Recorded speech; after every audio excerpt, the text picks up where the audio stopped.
धन्यवाद सर्वशक्तिमान सामर्थी प्रभु परमेश्वर। प्रभु हम आपके नाम को धन्यवाद करते हैं। प्रभु इस जगह में आज आपकी उपस्थिति में है पिता।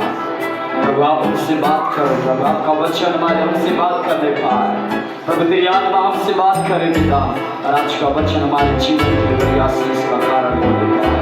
पवित्र आत्मा प्रभु आपकी आत्मा हमारे मध्य में चले फिरे यीशु के सामर्थी नाम से। आपके लोग प्रभु आज के वचन से भरपूर किए जाए पिता। आज का वचन के लिए एक नई छुटकारे का कारण हो प्रभु। आज का वचन उनके जीवन के लिए एक नई बढ़ोतरी का कारण होने पाए। आज का वचन उनके आत्मिक जीवन में एक नया बढ़ोतरी का कारण होने पाए। पवित्र आत्मा परमेश्वर आज का वचन हम सबों के लिए बड़ी आशीष का कारण। पवित्र आत्मा आप हमसे बोले बातचीत प्रभु, आपकी महिमा हमारे जीवन से होने पाए, आपका अनुग्रह हम पर होने पाए। आज का वचन हमारे लिए अद्भुत रीति से हमसे बातें करें। पवित्र आत्मा धन्यवाद प्रभु। सारी बातों में आपके नाम को ऊंचा उठाते हैं। सारी बातों में प्रभु आपके नाम को महिमा देते हुए यीशु मसीह नासरी के नाम से इस प्रार्थना को मांगते हैं। आमीन आमीन आमीन आमीन हालेलुया।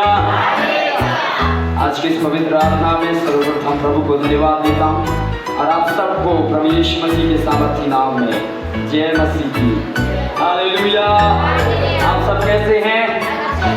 Praise the Lord. प्रभु के नाम की महिमा हो। आइए हम मेरे साथ जल्दी अपने जितने लोग बाइबल लेके आए अपने बाइबल को खोलेंगे, मेरे साथ अपने बाइबल को निकालेंगे और हम प्रभु के वचन में जाएंगे। लूका रचित सुसमाचार 10 अध्याय, लूका रचित सुसमाचार 10 अध्याय, उसके हम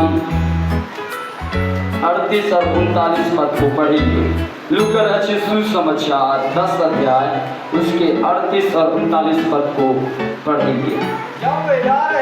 जब वे जा रहे थे तो वह एक गांव में गया और मार्था नामक एक स्त्री ने उसे अपने घर में उतारा। मरियम नामक उसकी एक बहन थी। वह प्रभु के चरणों में बैठकर उसका वचन सुनती थी। आमीन हालेलुया। बोलो प्रभु यीशु मसीह की। थोड़ी देर हमने अच्छे वचन को पढ़ा। लूका रचित सुसमाचार 10 अध्याय उसकी 38 और 39 पद को थोड़ी देर मेरी तरफ ध्यान करेंगे। हम आज के वचन के द्वारा कुछ परमेश्वर हमसे कुछ बातों को सिखाना चाहता है। हालेलुया। आज की सुबह 4 बजे के आसपास उठकर प्रभु की उपस्थिति में मैं अध्ययन कर रहा था। पवित्र आत्मा ने मुझे कुछ एक महत्वपूर्ण बात को बताया। इस आज के वचन के द्वारा, आज के वचन के द्वारा मैं आपको बताना चाहता हूँ। विश्वास करता हूँ ये वचन आप सबों के लिए बड़ी आशीष का कारण है। आमीन हालेलुया। अब जानते हैं हमने लूका रचित सुसमाचार 10 के 38 और 39 पद को हमने पढ़ा। ये हम देखते हैं कि यहाँ पर 2 स्त्रियों के बारे में बताता है। पहला जिसका नाम क्या है? मार्था, और दूसरा नाम मरियम। हालेलुया। दोनों स्त्रियों का क्या क्या नाम है? मार्था और मरियम। हालेलुया। यीशु मसीह अपने सेवकाई के समय कई गांवों में जाया करता था सेवकाई करने के लिए। हालेलुया। और हम जानते हैं अगर सबसे पहला मुलाकात देखा जाए तो यीशु का मरियम के साथ हुआ। हालेलुया। किसके साथ हुआ? मरियम के साथ। बाइबल में लिखा है कि मरियम एक ऐसी स्त्री थी जिन लोग उसको पसंद नहीं करते थे। लोग अपने गांव में उसका कुछ भी आदर नहीं था। अपने समय में उसका कोई भी आदर नहीं करते थे। लोग उसको क्या करते थे? तिरस्कार करते थे। एक ऐसी स्त्री थी। जिस दिन उस स्त्री का यीशु के साथ मुलाकात हुआ, हालेलुया, हमने उसके जीवन को बदल कर रख दिया। हालेलुया।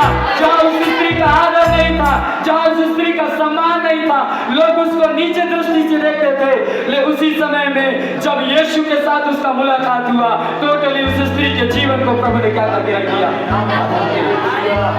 हालेलुया। हम जिस प्रभु की आराधना करते हैं, हमारा प्रभु हालेलुया हमारे इतिहास को क्या कर सकता है, बदल सकता है।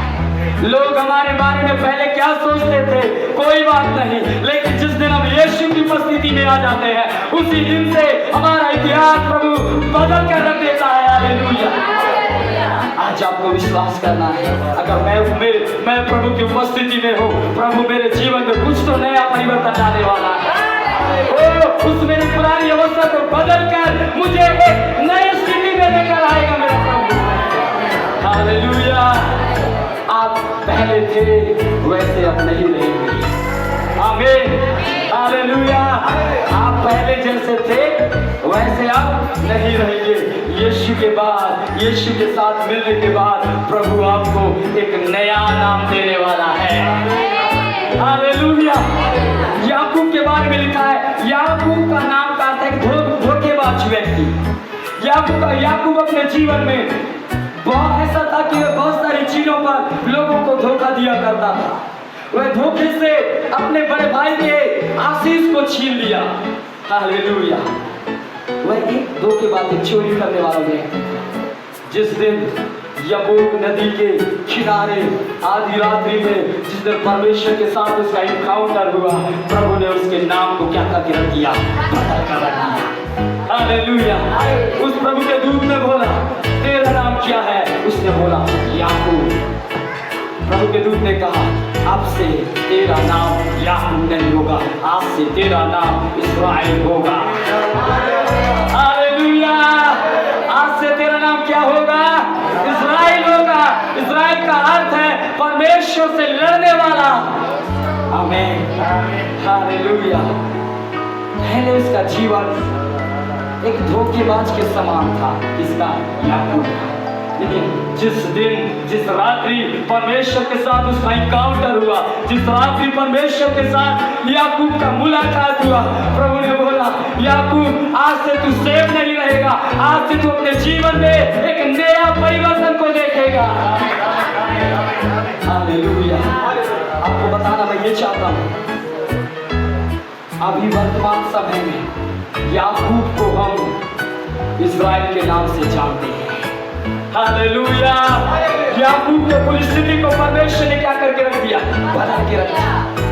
आज अगर हम याकूब को देख रहे हैं, आज उसको हम गलत दृष्टि से नहीं देख रहे हैं, क्योंकि याकूब के जीवन को प्रभु ने बदल दिया और उसका नाम क्या बना दिया, इस्राएल। इस्राएल एक आशीषित देश है। आशीष, इस्राएल में आशीष कहां से आया? याकूब के जीवन से आया। बोला, याकूब तेरा नाम क्या होगा? इस्राएल होगा, और मैं तुझे इतना आशीष दूंगा, इतनी आशीष दूंगा कि आने वाली संतानें भी उस आशीष को देखकर तेरे आशीष को क्या करेंगे? उस आशीष को प्राप्त करेंगे। हालेलुया। लोग जैसा देखते हैं हमारा प्रभु हमें नहीं देखता। मैं आपको क्या कहना चाह रहा हूँ, लोग जिस नजरिए से देखते हैं हमारा प्रभु उस नजरिए से नहीं देखता। प्रभु हमें वो नजरिए से देखता है कि इस बेटे के द्वारा मैं बहुत कुछ करूंगा, इसके द्वारा मैं बहुत सारी आशीषों को खोलूंगा, इसके द्वारा मैं अपने कार्यों को बहुत कुछ करूंगा। ये परमेश्वर आपके मेरे जीवन से क्या करता है, देखता है। हालेलुया। याकूब को परमेश्वर ने ऐसा उठाया, आज इस्राएल के नाम से याकूब को जानते हैं। मैं आपको क्या कहना चाहता हूँ, बताना ये चाहता हूँ, आपका जीवन कैसा भी रहे, जिस दिन से आपका मुलाकात प्रभु के साथ होता है, प्रभु उस दिन से टोटली हमारे सब कुछ को क्या करके रख देता है। आज के वचन के द्वारा मैं आपको बताना क्या चाहता हूँ, बताना ये चाहता हूँ, परमेश्वर की उपस्थिति में सब कुछ बदल सकता है। हालेलुया। क्या हो सकता है? सब कुछ बदल सकता है। क्या नहीं? परमेश्वर की उपस्थिति। आमीन।